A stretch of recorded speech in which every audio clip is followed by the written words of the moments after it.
terbesar di dalam pertumbuhan rohani kita. Seringkali iman kita tidak bertumbuh atau terhambat bukan karena kurangnya informasi.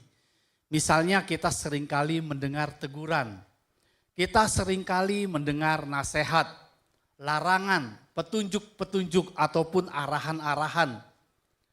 Tetapi yang sebenarnya terjadi adalah terjadi pada diri kita sendiri, yaitu seringkali tanpa kita sadari hati kita perlahan-perlahan menjadi keras. Kita seringkali mengabaikan tanda-tanda yang Tuhan berikan.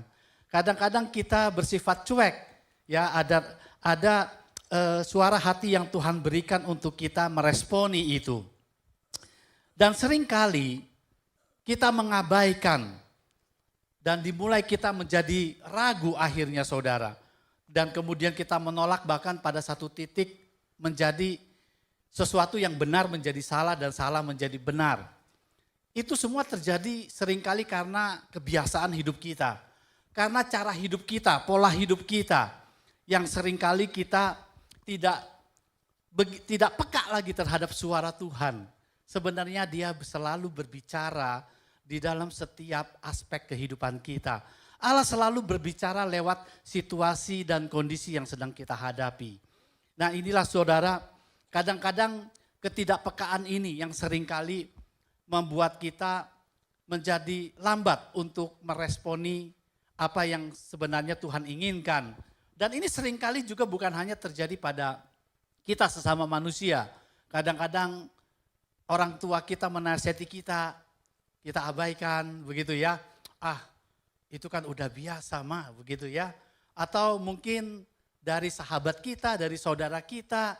Kadang-kadang kebiasaan-kebiasaan ini tanpa sadar sebenarnya juga menjadi suatu teguran dari Tuhan buat kita. Jadi kita seringkali dekat dengan hal-hal rohani saudara. Kita sering membaca firman Tuhan, kita sering mendengar firman Tuhan. Bahkan kita melihat dan merasakan berkali-kali karya Tuhan dalam hidup kita. Kita seringkali merasakan pertolongan Tuhan dalam kehidupan kita. Tapi seringkali yang terjadi hati kita tidak pernah tersentuh saudara. Tidak ada perubahan, kembali kita melakukan hal yang sama. Kembali kita akhirnya hidup ke dalam pola yang sama. Dan kita sebenarnya tidak kita mendengar tetapi sebenarnya kita tidak mengerti. Dan kita melihat tapi sebenarnya sungguh-sungguh kita tidak mengenali. Tema inilah yang akan menjadi topik khotbah kita pada hari ini Bapak Ibu tentang kepekaan hati untuk mengenali karya Tuhan dalam kehidupan kita. Itu sebabnya topik yang saya pakai di sini hari ini adalah jangan keraskan hatimu. Ya, topik ini akan diambil dari bacaan kita yang sudah ditetapkan untuk kita sebagai bahan renungan yang berlanjut yaitu dalam Markus pasal 3 ayat 20 sampai dengan 30 ya. Markus 3 ayat 20 sampai 30. Ayat-ayat ini terdiri dari dua bagian utama saudara. Tetapi intinya membicarakan bagaimana terjadi penolakan karya Allah di dalam pelayanan Yesus Kristus. Tentang penolakan karya Kristus di dunia ini. Yang pertama, penolakan itu terjadi dari orang terdekat Yesus sendiri. Dari keluarga Yesus sendiri. Dan yang kedua, penolakan itu dari orang luar, yaitu musuh-musuh Yesus. Ahli-ahli Taurat, orang-orang Farisi, pemuka-pemuka agama Yahudi. Jadi ini ada dua bagian saudara. Bagian yang pertama ada di dalam ayatnya yang ke-20 sampai ke-22. Kemudian ayatnya yang ke-21 sampai ayatnya yang ke-20, 21, ayat 22 sampai 30 itu penolakan yang kedua. Kita akan membahas kedua penolakan ini. Yang pertama adalah penolakan dari orang terdekat dari keluarga Yesus. Tercatat dalam Markus 3 ayat 20 sampai 21. Demikian firman Tuhan. Kemudian Yesus masuk ke sebuah rumah. Maka datanglah orang banyak berkerumun pula. Sehingga makan pun mereka tidak dapat. Waktu kaum keluarganya mendengar hal itu. Mereka datang hendak mengambil dia. Sebab kata mereka, ia tidak waras lagi. Nah, ini adalah suatu situasi dalam pelayanan Yesus ketika dia mulai mengajar tentang Injil Kerajaan Allah, maka Yesus mengajar dengan sangat luar biasa sekali. Yesus mengajar tidak seperti ahli-ahli Taurat dan orang-orang Farisi. Yesus mengajar dikatakan dengan otoritas ilahi, artinya yang punya hak, yang punya kuasa untuk menetapkan dan menentukan sesuatu. Dan ketika Yesus mengajar, saudara, Yesus tidak hanya berbicara tetapi dia mempraktekkan otoritasnya itu, yaitu dengan mengusir setan-setan dari orang-orang yang kesurupan. Disitulah saudara, banyak orang yang akhirnya bukan hanya mendengar bagaimana cara Yesus mengajar dan dia berbicara seolah-olah bukan Allah yang berbicara tetapi dia sendiri mengatasnamakan Allah. Sebab dia sering mengatakan, ada tertulis dalam firman Tuhan, tetapi aku berkata kepadamu. Tidak ada yang berani berbicara seperti itu, saudara. Kalau orang-orang Farisi selalu mengutip firman Tuhan. Tapi kalau Yesus, ada tertulis firman Tuhan dan aku mengatakan lebih dari apa yang kamu baca. Begitu ya. Itulah sebabnya mereka begitu kagum dengan cara Yesus mengajar dan juga sepertinya dia kok berhak mengatakan itu. Dan dia buktikan, saudara. Dia mengusir orang-orang yang kesurupan setan. Itu sebabnya banyak orang yang terus berdatangan dengan dia. Dan Yesus terus mengajar dan terus melepaskan orang-orang yang kerasukan setan. Sampai-sampai seluruh Galilea itu datang mencari Yesus, saudara. Dan kabar ini tersebar dengan cepat sekali. Sampai ada kisah juga di dalam pasal-pasal sebelumnya. Ketika mertua Simon Petrus sakit, saudara. Dan Yesus datang, Yesus menyembuhkan mertua Petrus yang sedang sakit demam, saudara. Sampai-sampai ada cerita, tapi jangan percaya cerita ini, saudara. Ada yang tanya, kenapa Petrus sampai menyangkal Yesus 3 kali? Katanya gara-gara Yesus menyembuhkan mertuanya, katanya, saudara. Tapi itu bercandaan, saudara. Ya, tidak benar itu, saudara. Ya, karena memang Yesus menyembuhkan orang yang sakit ini dan seluruh penduduk dikatakan sejak saat itu, saudara, semua orang sakit itu dibawa kepada Yesus. Yesus menyembuhkan dan mengusir setan-setan dan semuanya itu terjadi, saudara. Bahkan yang terakhir sebelum ayat ini, Yesus menyembuhkan orang yang sakit kusta.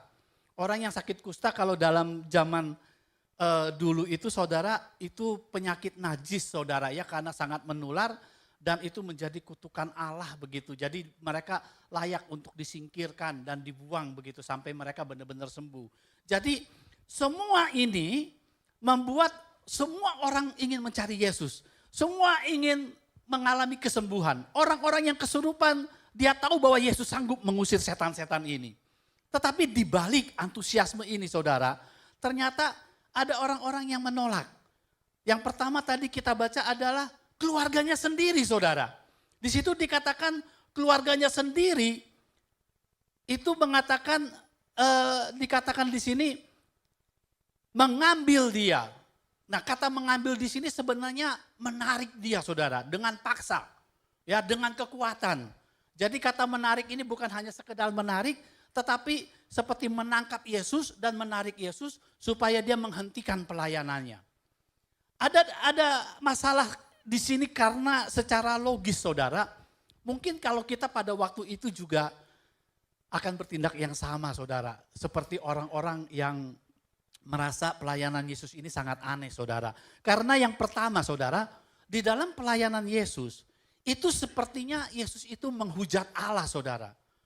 Di dalam setiap ada situasi tertentu, selalu Yesus mengatakan dosamu sudah diampuni. Bagi orang-orang Yahudi, perkataan itu tidak bisa disebutkan begitu, saudara. Sebab mereka percaya dan mereka tahu dalam Alkitab mereka bahwa hanya Allah yang bisa mengampuni dosa. Tetapi Yesus dengan berani mengatakan dosamu sudah diampuni. Itu yang membuat pengajaran Yesus ini aneh, pengajaran Yesus ini tidak masuk akal, pengajaran Yesus ini bertentangan dengan apa yang mereka ketahui, pengajaran Yesus ini benar-benar sangat berbeda dari kebenaran yang mereka pegang saat itu. Itu sebabnya Yesus dianggap sebagai pengajaran yang menyimpang dan menghujat Allah. Bahkan dikatakan di situ Yesus sebagai orang yang mengaku dari Allah justru duduk bersama dengan orang-orang berdosa, dengan para pemungut cukai. Walaupun Yesus kemudian menjelaskan bukan orang sehat yang membutuhkan tabib, tetapi orang sakit yang membutuhkan tabib. Yesus datang untuk orang-orang berdosa, bukan untuk orang-orang benar.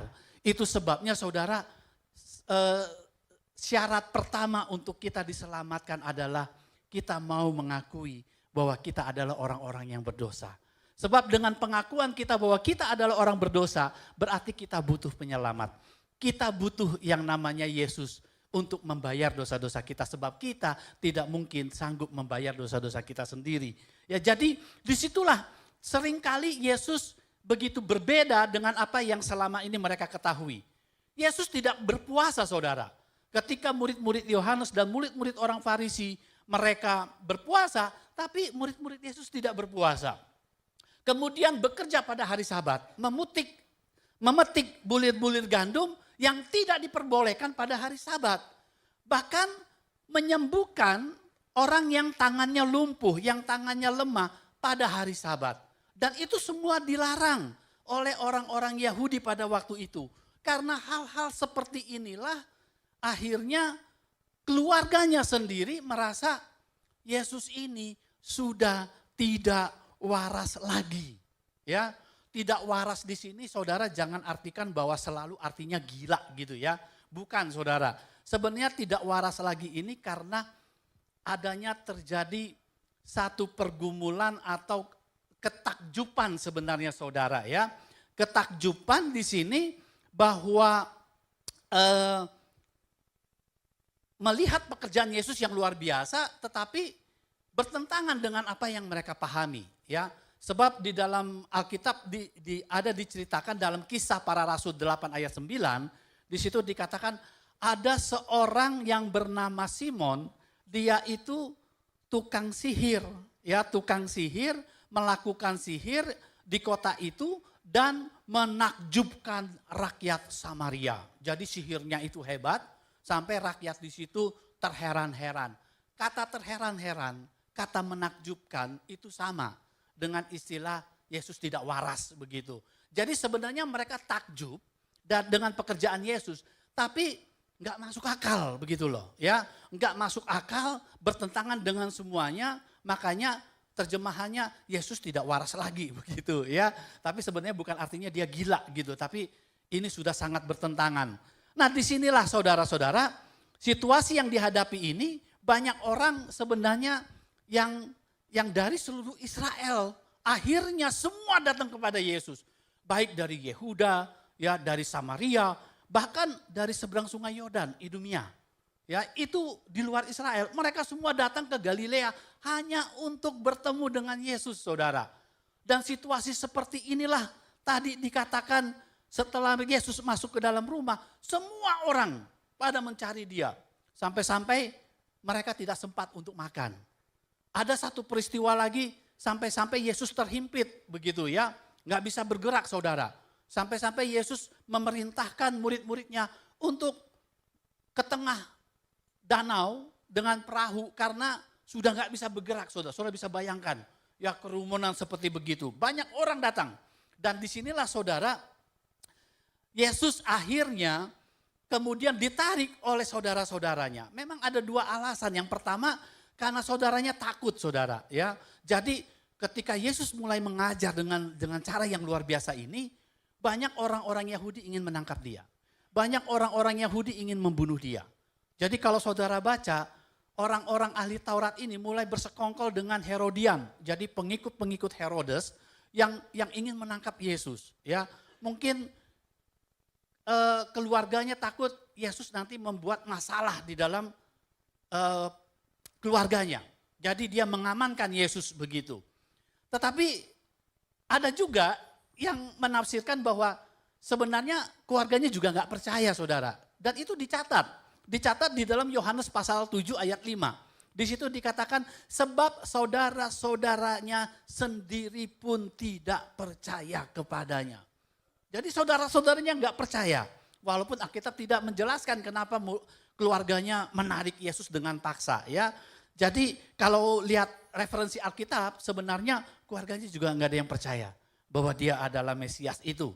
Ya, jadi tetapi yang paling penting di sini saudara, apa yang terjadi di tengah keluarga ini adalah bahwa mereka sudah melihat buktinya saudara. Betul tidak? Orang sakit disembuhkan saudara. Orang kusta disembuhkan. Ya, jadi semua mujizat yang Tuhan berikan mereka sudah lihat kok. Pengajaran mereka sudah dengar, sudah ada fakta-faktanya, sudah ada bukti-buktinya.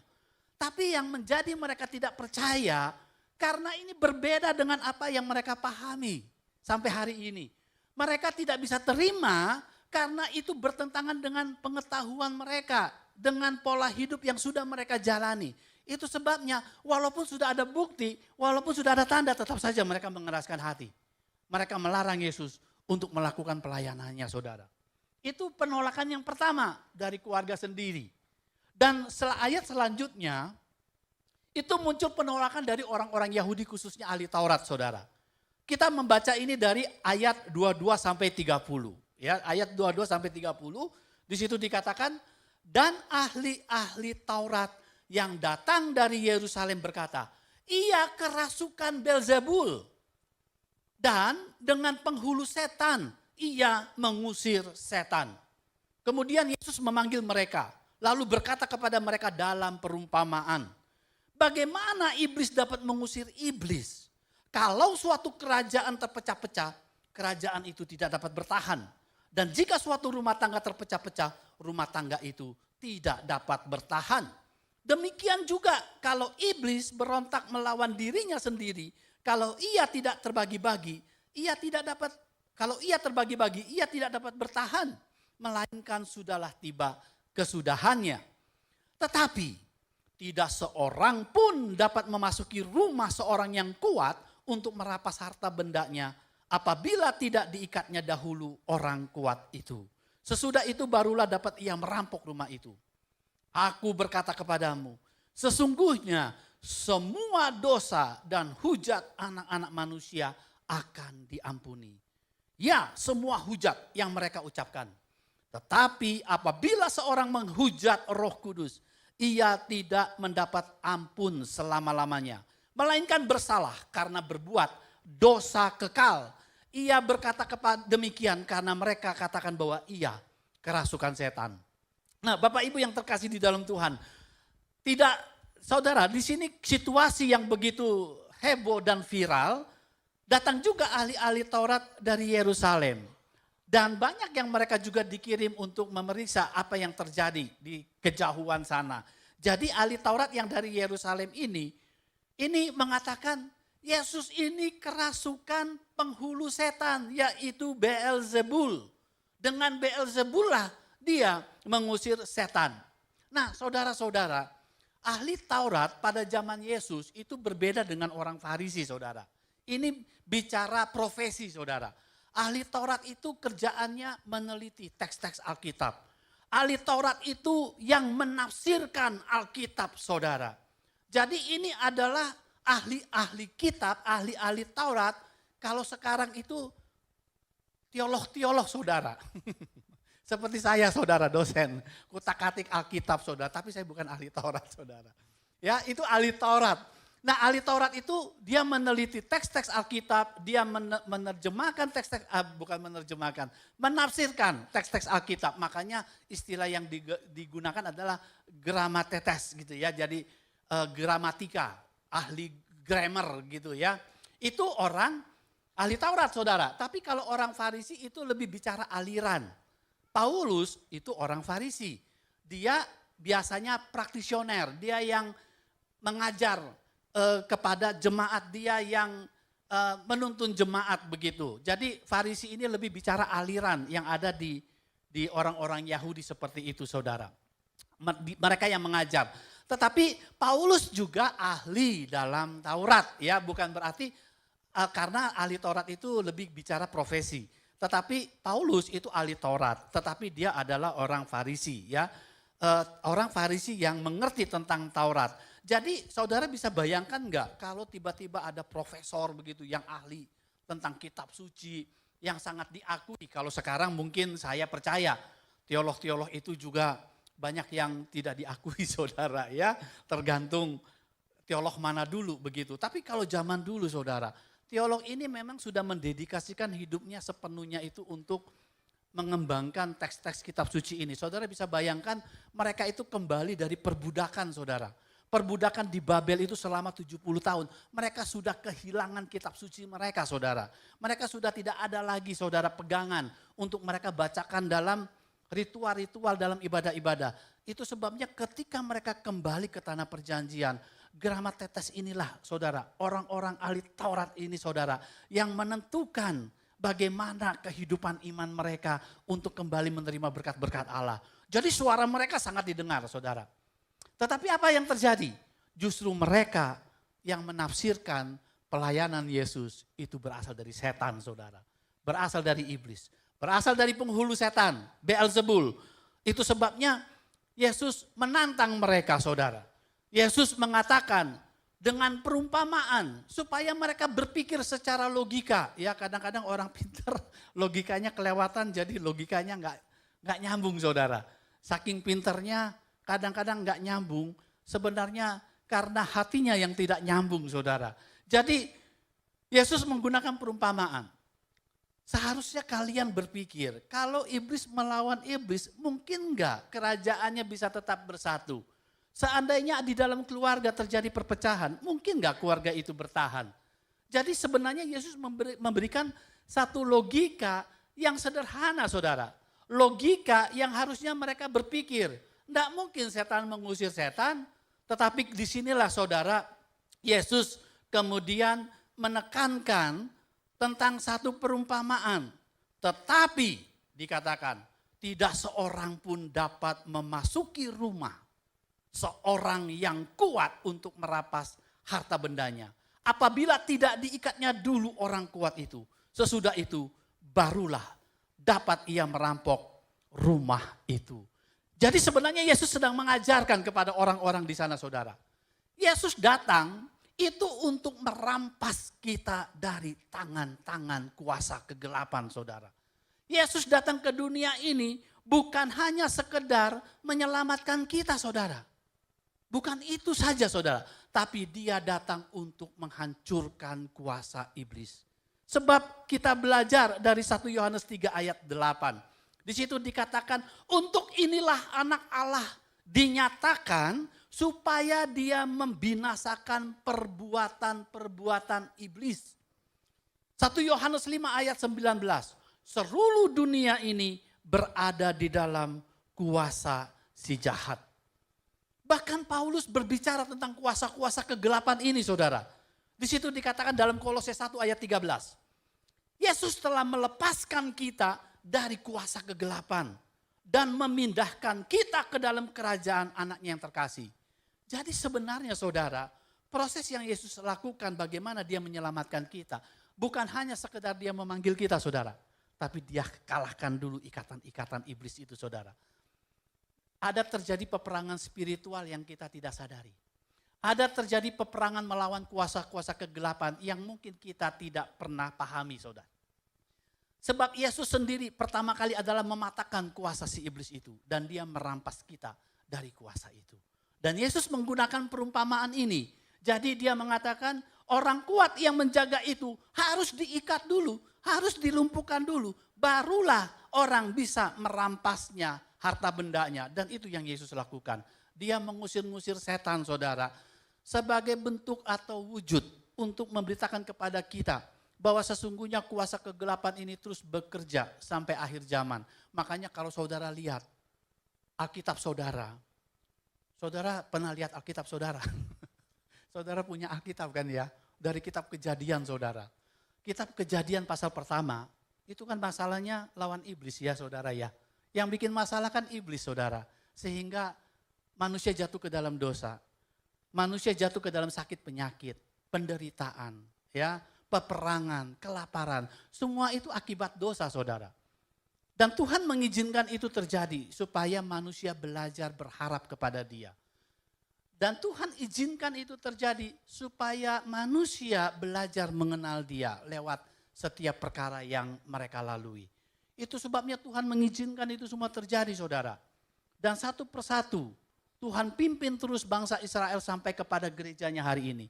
Cuma satu, lewat setiap perkara di dunia ini, dia belajar supaya kita bisa belajar mengenal dia dengan benar. Lewat kehidupan sehari-hari, saudara. Jadi itulah sebabnya Bapak Ibu, kalau kita melihat sampai dari kejadian, saudara, itu selalu lawannya iblis. Dan di dalam setelah kitab Kejadian, kalau saudara melihat, itu selalu bicara kuasa-kuasa iblis yang menguasai dunia, saudara. Mulai dari pembebasan bangsa Israel, itu lawannya 10 tulah kan. Itu melawan dewa-dewa, saudara. Melawan dewa-dewa Mesir. Ya, sampai akhirnya mereka ke tanah Kanaan, mereka jatuh ke dalam penyembahan dewa-dewa lagi, saudara. Sampai Yesus datang mengusir setan. Coba lihat di tempat lain, ada enggak yang ngusir setan sebelum Yesus datang, saudara? Enggak ada, saudara. Betul enggak? Dari kitab Kejadian pasal 3, ada enggak itu yang mengusir-ngusir setan? Kan enggak ada.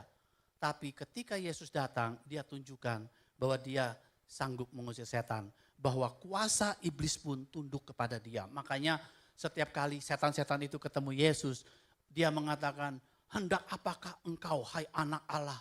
Apakah engkau akan menghukum kami sebelum waktunya? Setan itu sudah tahu bahwa dia ada di dalam kendali Yesus. Ya, makanya Yesus mengendalikan mereka. Yesus tinggal berkata, enyalah, pergilah. Ya, sampai dibuang ke babi-babi pun mereka nurut, saudara. Jadi inilah kuasa yang Yesus ajarkan. Sampai coba saudara lihat dalam kitab Wahyu. Apa yang terakhir terjadi, saudara? Iblis diikat dan dilempar ke neraka. Betul enggak?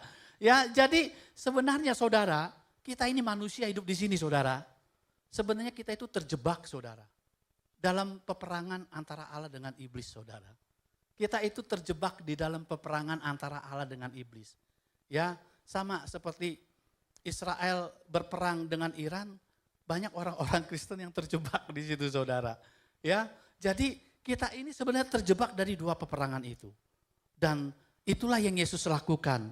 Dia mengambil, merampas dengan cara menaklukkan kuasa iblis. Sehingga sekarang kita menjadi anak-anak Allah, saudara. Kita lepas dari kuasa iblis itu. Tetapi apa yang terjadi di sini? Justru orang-orang ahli Taurat itu mengatakan Yesus ini dikuasai oleh iblis. Inilah yang kemudian disebut menghujat Roh Kudus, saudara. Menghujat Roh Kudus itu berbeda dengan mendukakan Roh Kudus, saudara. Ya, Paulus mengajarkan kepada orang-orang Kristen, jangan kamu mendukakan Roh Kudus. Artinya mendukakan Roh Kudus itu artinya tidak taat, saudara. Sebab tugas Roh Kudus itu khusus untuk mengajarkan kita, saudara. Yesus ketika dia naik, sebelum naik ke sorga, ketika dia bangkit, dia mengatakan kepada murid-muridnya, Roh Kudus, Roh penghibur yang akan datang, yang akan diutus oleh Yesus dari Bapa, mengatakan begini, saudara, bahwa Roh Kudus ini akan mengajarkan kamu apa yang aku ajarkan. Roh Kudus ini akan mengingatkan kamu apa yang aku katakan. Jadi Roh Kudus itu menuntun kita mengerti pengajaran Yesus, mengerti firman Tuhan. Ya, ketika Yesus sebelum pergi dia berkata begini, saudara, apabila roh kebenaran itu turun, roh ini akan menuntun kamu ke dalam seluruh kebenaran. Firmanku adalah kebenaran. Jadi tugas Roh Kudus itu mengajar, tugas Roh Kudus itu menuntun, tugas Roh Kudus itu menegur, menasehati lewat firman Tuhan sebagai pengganti hukum Taurat. Jadi sebelum Roh Kudus dicurahkan, bangsa Israel mengikuti hukum Taurat bagaimana berjalan di dalam jalan Tuhan. Tetapi ketika Roh Kudus dicurahkan, Roh Kudus menggantikan hukum Taurat. Begitu, saudara. Makanya pencurahan Roh Kudus hanya ada satu kali saja, saudara. Tidak ada Roh Kudus dicurahkan 2-3 kali. Ya, Roh Kudus menggantikan hukum Taurat. Ketika kamu percaya, kamu dimeteraikan oleh Roh Kudus. Kamu adalah bait Allah, di mana Roh Allah bersemayam di dalam kamu. Sekarang kita dituntun bukan lagi dari perbuatan di luar kita, tapi mulai dari dalam. dia menegur, dia menasehati, dia mengingatkan kita lewat firman Tuhan yang kita pelajari. Lewat hati nurani kita, lewat akal budi kita, pemikiran kita. Itu sebabnya semakin saudara mengerti firman Tuhan, semakin saudara belajar firman Tuhan, saudara akan lebih punya hati yang lebih bijaksana. Bagaimana mengikuti jalan-jalan Tuhan. Jadi inilah kuncinya firman Tuhan itu saudara. Dan Roh Kudus menuntun. Sebab Yesus mengatakan kepada murid-muridnya, masih banyak yang ingin aku ajarkan kepada kamu, tapi kamu belum sanggup untuk menerimanya. Tetapi apabila roh penghibur ini turun, maka roh ini akan menuntun kamu ke dalam seluruh kebenaran. Jadi jelas sekali tugas dan fungsi dan peran daripada Roh Kudus untuk orang-orang percaya adalah menuntun ke dalam jalan-jalan Tuhan lewat firman-Nya, saudara. Dia memberi kita hikmat, dia memberi kita pengertian. Makanya Paulus mengatakan, dikatakan di sini adalah bahwa Injil satu kebodohan bagi orang yang ditetapkan untuk binasa. Yesus berkata kepada murid-muridnya, kepadamu diberi karunia untuk mengerti kerajaan sorga, tetapi kepada mereka tidak. Jadi kita ini orang-orang yang sudah dipilih, punya kemampuan yang diberikan oleh Allah untuk mengerti firman Allah. Masalahnya apakah kita peka untuk tetap setia belajar firman Allah? Itu masalahnya saudara. Tuhan sudah berikan jalan, Tuhan sudah berikan. Tetapi ketika kita tidak mau mendengar suara Roh Kudus, tidak mau belajar firman Tuhan, tidak mau melaksanakan apa yang firman Tuhan katakan, kita sudah mendukakan Roh Kudus saudara. Jadi itu berbeda dengan menghujat Roh Kudus. Menghujat Roh Kudus menyamakan pekerjaan Yesus dengan pekerjaan iblis. Itu yang pertama. Tetapi saya ingin menggali lebih dalam lagi tentang apa artinya menghujat Roh Kudus. Sebab menghujat Roh Kudus dosa yang tidak diampuni saudara. Menghujat Roh Kudus itu langsung masuk neraka.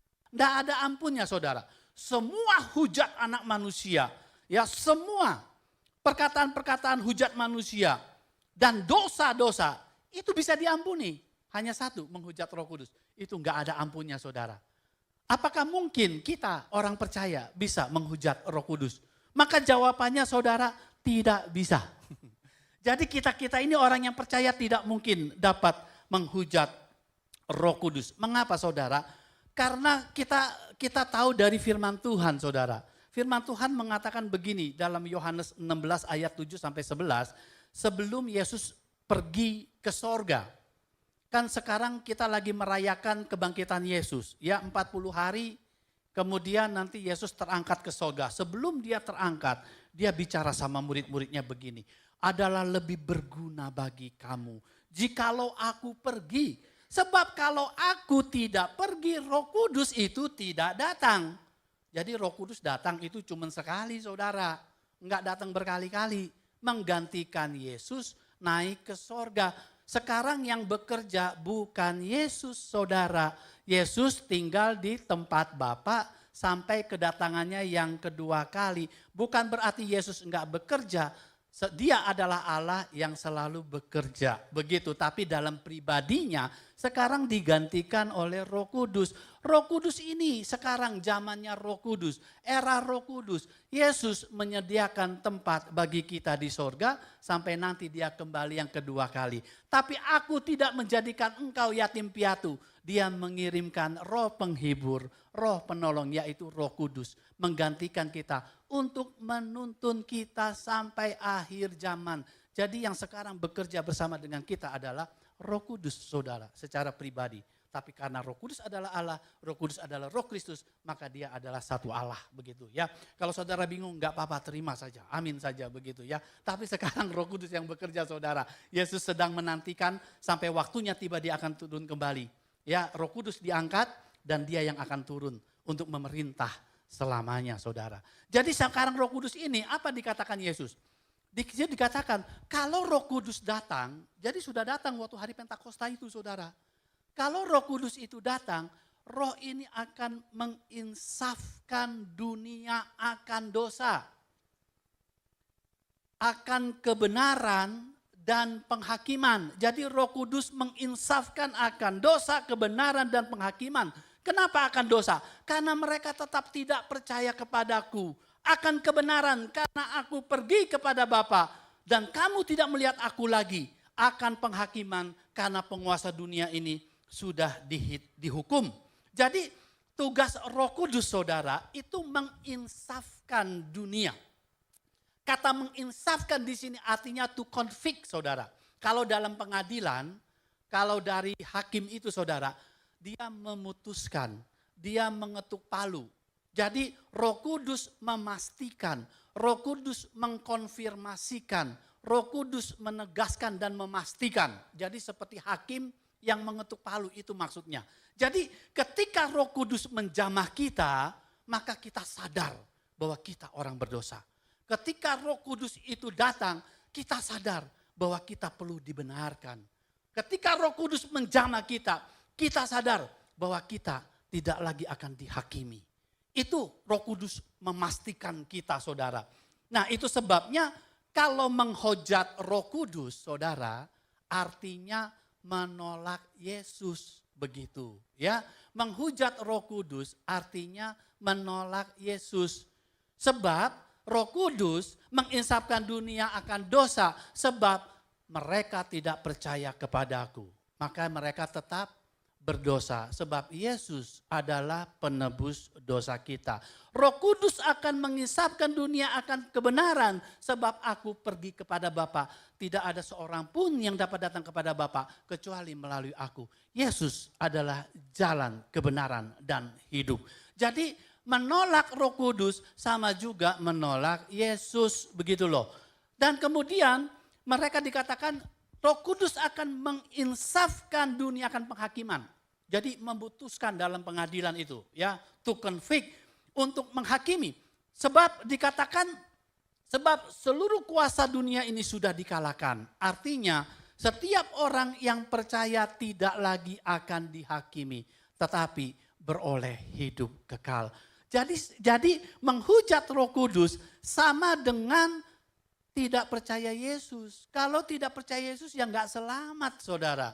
Itu sebabnya Yesus menjadi jalan satu-satunya menuju keselamatan.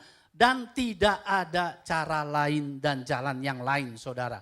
Tidak ada keselamatan di luar Kristus. Ini adalah inti daripada kekristenan. Sebab kalau masih ada keselamatan di dalam Kristus, Kristus tidak perlu datang ke dunia saudara. Kalau perbuatan kita bisa menyelamatkan kita, Yesus enggak perlu disalib saudara. Karena tidak ada jalan, dia mengangkat cawan itu di Taman Getsemani. Jikalau mungkin angkat cawan ini daripadaku, tapi dia tahu tidak ada jalan lain. Makanya dia minum cawan itu. Cawan murka Allah untuk menggantikan kita di kayu salib. Barang siapa yang percaya akan diperhitungkan kebenaran Yesus kepada kita. Itu sebabnya kita dibenarkan oleh karena iman, saudara. Ya, itu dibenarkan oleh karena iman. Dan ini diteguhkan oleh para rasul ketika mereka berkata begini, saudara. Jadi, bisakah orang Kristen menghujat Roh Kudus? Maka jawabannya tidak bisa, saudara. Menghujat Roh Kudus adalah hanya bisa dilakukan orang-orang yang belum percaya kepada Yesus. Ya.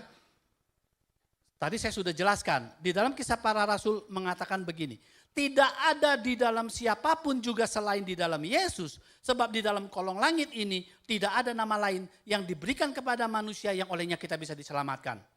Jadi kalau ada orang yang mengajarkan orang baik itu selamat masuk surga, enggak saudara, orang baik tetap berdosa. Betul enggak saudara? Ya, orang baik itu tetap berdosa saudara. Sebab yang kita dihukum oleh karena natur daripada dosa kita. Maksudnya begini saudara. Kita berdosa bukan karena perbuatan kita. Itu pemikiran orang-orang begitu saudara. Kita berdosa karena perbuatan kita. Tapi Alkitab tidak mengajarkan itu. Karena kamu berdosa, maka perbuatannya dosa. Seandainya kamu lahir tidak berdosa, kamu tidak berdosa. Yesus mengatakan mana mungkin pohon yang baik mengeluarkan buah yang buruk. Dengan kata lain kalau pohonnya buruk ya buahnya pasti buruk. Kita ini berdosa sejak dalam lahir. Sehingga kita tidak bisa berbuat baik saudara.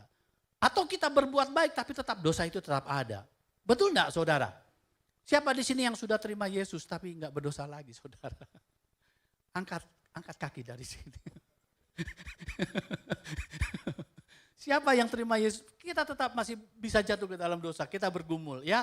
Jadi saudara, di sini Kemudian di dalam firman Tuhan itu saudara dikatakan begini saudara.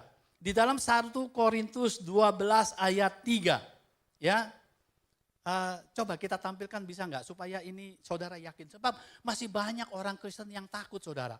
Saya sudah terima Yesus, mungkin enggak saya menghujat Roh Kudus begitu. Coba saudara baca, ini kata Paulus saudara, kata firman Tuhan seperti yang saya jelaskan ke saudara. Karena itu aku mau meyakinkan kamu. Nah kalau saudara enggak yakin, saudara keras hati saudara. Aku mau memastikan kamu bahwa tidak ada seorang pun yang berkata-kata oleh Roh Allah dapat berkata terkutuk Yesus. Dan tidak ada seorang pun yang dapat mengaku Yesus adalah Tuhan selain Roh Kudus. Jadi enggak mungkin kalau benar-benar ada Roh Kudus di dalam hati saudara, kalau saudara sungguh-sungguh percaya Yesus, saudara sungguh-sungguh punya iman yang sejati, tidak mungkin saudara menghujat. Saudara kecewa mungkin. Saudara kecewa sama Yesus. Kenapa Tuhan enggak tolong aku? Kenapa Tuhan biarkan ini terjadi? Tapi percayalah, selama ada Roh Kudus, Dia sudah memeteraikan kita menjadi milik Allah. Tidak mungkin kita menyangkal identitas kita. Ya, jadi ini adalah jaminan dari Paulus, tidak mungkin. Yesus sedang berkata kepada orang-orang ahli Taurat yang memang dia tidak mau percaya kepada Yesus, yang pada akhirnya mereka mempengaruhi orang-orang untuk membunuh Yesus. Begitu saudara, itulah menghujat Roh Kudus, artinya tidak percaya kepada Yesus, itu artinya melawan pekerjaan Roh Kudus sebab tugas Roh Kudus itu membawa kita kepada Yesus saudara. Tugas Roh Kudus membuat kita percaya kepada Yesus. Ini saudara, ya tidak ada seorang pun yang dapat itu artinya punya kemampuan percaya Yesus Tuhan itu karena Roh Kudus. Ya, jadi Roh Kudus yang membuat kita mengaku dan ketika Roh Kudus itu tinggal tidak mungkin kecuali Roh Kudus itu meninggalkan saudara. Tidak mungkin Roh Kudus meninggalkan di dalam perjanjian baru karena Dia memeteraikan kita. Jadi saudara tidak, ya, tapi saudara bisa mendukakan Roh Kudus. Kalau saudara keraskan hati, saudara tidak mau mendengar, saudara terus lakukan pola kehidupan saudara yang tidak sesuai dengan firman Tuhan. Nah, Bapak Ibu, sebagai kesimpulannya Bapak Ibu, ya, di dalam Markus pasal 3, 20 ayat 30 yang kita baca ini saudara, kita bisa melihat bahwa konflik yang terjadi dengan para penentangnya, ini sebenarnya seringkali tanpa kita sadar menggambarkan kondisi kita juga saudara, ya. Walaupun mungkin dengan tingkatan yang berbeda. Kita harus jujur bahwa kadang-kadang kita juga punya hati seperti mereka saudara. Termasuk hati kita hari ini. Yang pertama, penolakan karya Kristus itu seringkali bukan karena enggak ada bukti saudara. Ya, tetapi karena hati kita seringkali tertutup. Kita sudah sering mendengar firman Tuhan, kita sudah sering membaca firman Tuhan. Mungkin orang-orang di sekeliling kita menasehati kita, menegur kita, untuk kita berubah, untuk kita menjadi lebih baik lagi. Tapi seringkali kita mengabaikannya saudara. Orang di situ banyak melihat mujizat. Keluarga Yesus melihat kehidupan Yesus dari dekat. Ahli Taurat itu orang-orang pintar dalam hal kitab suci. Tapi pada akhirnya mereka menolak. Jadi di sini saudara, mereka menolak bukan karena kurangnya bukti-bukti, ya, tetapi mereka menolak karena mereka mengeraskan hati mereka untuk percaya. Jadi bukan pada terang yang kurang saudara, tetapi justru hati yang tidak mau terbuka itu. Seringkali kita sudah mendengar firman Tuhan tapi kita cuek saudara. Seringkali kita mendengar firman Tuhan tapi enggak peduli saudara, betul enggak? Firman Tuhan lewat khotbah, lewat YouTube, lewat manapun ya, seringkali menegur kita. Tapi kita sering abaikan saudara. Itu yang pertama. Yang kedua, kalau kita melihat cerita ini, seringkali logika dan pengetahuan kita itu seringkali menjadi pembatas. Seringkali apa yang menjadi pikiran kita, seringkali yang sesuatu yang tidak masuk akal atau menentang keinginan kita, kita cenderung menolaknya. Padahal justru sebenarnya Tuhan ingin bekerja lewat teguran itu saudara. Tuhan ingin memperbaiki kita. Itu sebabnya ahli Taurat yang mencoba menjelaskan karya Kristus dengan logikanya mereka, keluarga Yesus dengan logikanya mereka, akhirnya mereka menyimpulkan yang salah. Yang satu bilang Yesus sudah tidak waras, yang satu bilang dipakai setan saudara. Karena mereka menggunakan logika kita yang bertentangan atau keinginan mereka. Dan yang ketiga yang terakhir dikatakan kedua-duanya ini saudara, ya orang-orang yang dekat dan orang-orang yang ahli, sebenarnya mereka tidak mengerti sama sekali cara kerja Allah. Seringkali Allah bekerja dalam setiap aspek kehidupan kita. Mungkin pada saat kita diberkati, saudara, jangan sampai kita lupa Tuhan. Atau mungkin dalam kita mengalami penderitaan, cobaan, jangan lupa bahwa di balik persoalan itu ada rencana Tuhan untuk mendidik kita, saudara. Dia bisa menggunakan segala cara. Dia tidak terbatas dengan kedudukan kita, dengan posisi kita, dengan kondisi keadaan kita. Dia bisa bekerja sesuai dengan apa yang dia mau. Ya, itu sebabnya kita perlu di dalam kehidupan ini memahami cara kerja Allah. Apakah itu di balik berkat yang Tuhan berikan, ataukah ini lewat pencobaan yang Tuhan izinkan terjadi, saudara. Jadi ini yang penting dan menjadi peringatan serius untuk kita mulai belajar peka terhadap suara Tuhan, saudara. Kita belajar sensitif terhadap firman Tuhan. Peka terhadap suara Tuhan maksudnya jangan nunggu-nunggu suara bicara gitu ya saudara ya. Jangan ngarepin Tuhan malam-malam bicara begitu. Freddy bangun. Takut saudara ya. Bukan itu suara Tuhan. Baca firman Tuhan, mengerti firman Tuhan.